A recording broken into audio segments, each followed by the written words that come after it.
தமிழ்நாட்டின் வளர்ச்சி பயணம் தொடர வாழ்த்துக்கள் என்று தெரிவித்திருக்கிறார் திமுக தலைவர் மு.க. ஸ்டாலின்.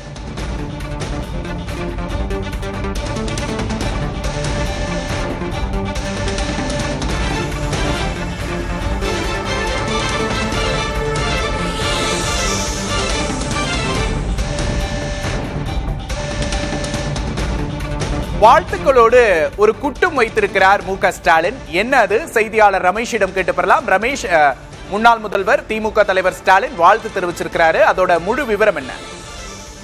எடுப்பிலேயே அரசிடம் பணம் இல்லை என பேச ஆரம்பிக்காதீங்க. அதெல்லாம் இருக்கு. மக்களுக்கு கொடுக்க மனசும் ஆட்சி திறமையும் தான் வேணும்.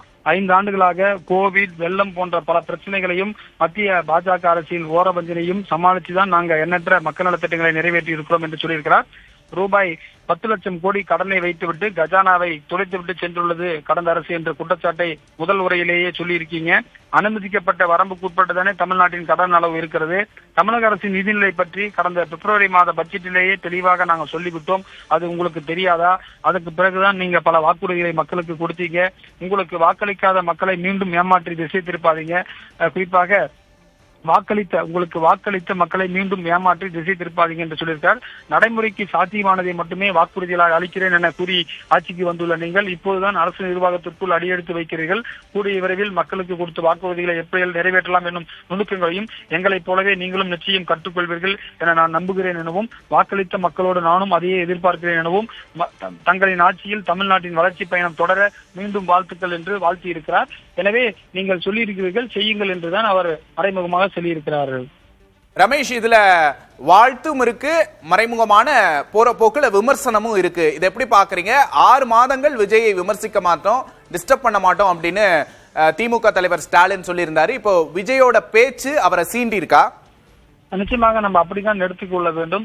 ஏனென்று சொன்னால் வெள்ளை அறிக்கையை வெளியிடுவோம் என்று விஜய் சொல்லியிருக்கார். ஏற்கனவே அவர் மறைமுகமா என்ன சொல்லியிருக்காருன்னா, பிப்ரவரி மாதமே நாங்க பட்ஜெட் போட்டோம், அதுலயே எல்லாமே இருக்கு, அதுக்கு எதுக்கு நீங்க வெள்ளை அறிக்கை விடுறீங்க அப்படின்ற மாதிரி தான் அந்த ஸ்டேட்மெண்ட் நம்ம புரிஞ்சுக்க முடியும். ஆனா நீங்க சொன்னது போல 6 மாதம் அவர்களுக்கான அந்த ஹனிமூன் பீரியட் இருக்கிறது. எனவே நாங்கள் எதையும் சொல்ல மாட்டோம், அதற்கு பிறகுதான் கண்காணிப்போம் என்று சொன்னால் அவரை உடனடியாக ட்ரிகர் பண்ணக்கூடிய விஷயமாக இது அமைந்து விட்டதா என்பதையும் பார்க்க வேண்டும். எனவே முதல் நாளிலேயே அவருக்கு ஒரு விமர்சனம் வந்திருக்கிறது. வரக்கூடிய நாட்களில் குறிப்பாக 59 எம்எல்ஏக்களை கொண்ட பெரிய எதிர்கட்சியாக திமுக இருக்கிறது. தங்கம் தென்னரசு நிதித்துறை மந்திரியாக இருந்தவர் மீண்டும் ஜெயித்திருக்கிறார்.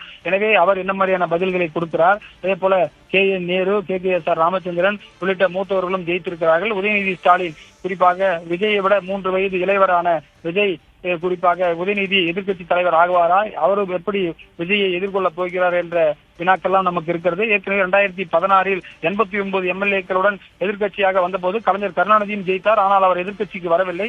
அவர் குறிப்பாக ஸ்டாலினுக்கு எதிர்கட்சி தலைவர் பொறுப்பை கொடுத்தார். அவர் நிச்சயமாக ஸ்டாலின் திமுக தலைவரோட இந்த வாழ்த்து செய்தியில எளிமையான நடையும் பயன்படுத்தப்பட்டிருக்கு.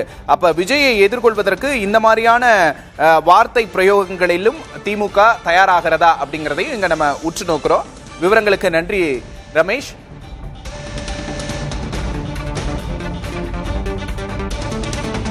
வாக்களித்த மக்களை ஏமாற்றி திசை திருப்பாதீர்கள் என்று தெரிவித்திருக்கிறார் திமுக தலைவர் ஸ்டாலின். முதல்வர் விஜய்க்கு வாழ்த்து தெரிவித்திருக்கிறார். அதே நேரத்தில் எதிர்வினை ஆற்றியிருக்கிறார் முன்னாள் முதல்வர் ஸ்டாலின்.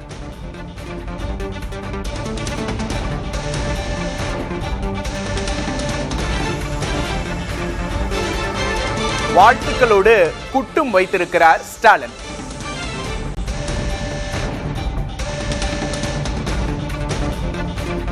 எடுத்த எடுப்பிலேயே அரசிடம் பணம் இல்லை என்று ஆரம்பிக்காதீர்கள் என்ற அறிவுரையை வழங்கியிருக்கிறார்.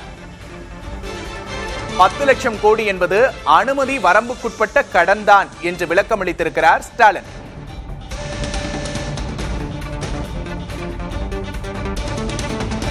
முதல்வர் விஜய்க்கு முன்னாள் முதல்வர் ஸ்டாலின் எதிர்வினையாற்றியிருக்கிறார்.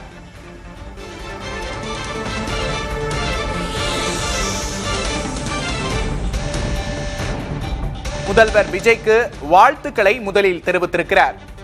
அதன் பிறகு வாழ்த்துக்களோடு குட்டும் வைத்திருக்கிறார் ஸ்டாலின். எடுத்த எடுப்பிலேயே அரசிடம் பணம் இல்லை என ஆரம்பிக்காதீர்கள் என்று தெரிவித்திருக்கிறார். 10 லட்சம் கோடி கடன் இருப்பதாக விஜய் விமர்சித்திருந்தார். அனுமதி வரம்புக்குட்பட்ட கடன் தான் இது என்று விளக்கமளித்திருக்கிறார் மு.க. ஸ்டாலின். வாக்களித்த மக்களை ஏமாற்றி திசை திருப்பாதீர்கள் என்றும் தெரிவித்திருக்கிறார்.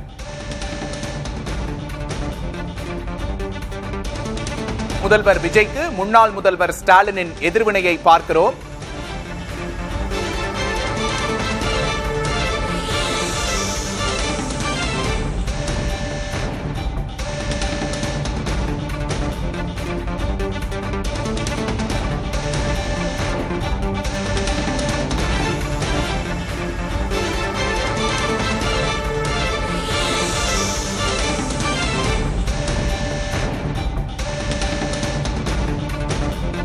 வாக்களித்த மக்களை ஏமாற்றி திசை திருப்பாதீர்கள் என்று தெரிவித்திருக்கிறார் திமுக தலைவர் ஸ்டாலின்.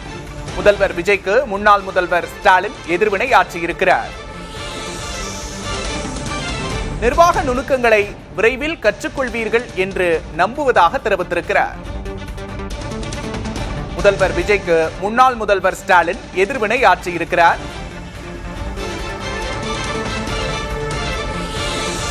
முக்கிய செய்தியை பார்க்கிறோம். முதல்வர் விஜய்க்கு முதலில் வாழ்த்துக்கள் தெரிவித்திருக்கிறார் முன்னாள் முதல்வர் ஸ்டாலின். வாழ்த்துக்களோடு குட்டும் வைத்திருக்கிறார் முன்னாள் முதல்வர் ஸ்டாலின். எடுத்த எடுப்பிலேயே அரசிடம் பணம் இல்லை என்று ஆரம்பிக்காதீர்கள் என்று தெரிவித்துள்ளார். 10 லட்சம் கோடி கடன் என்பது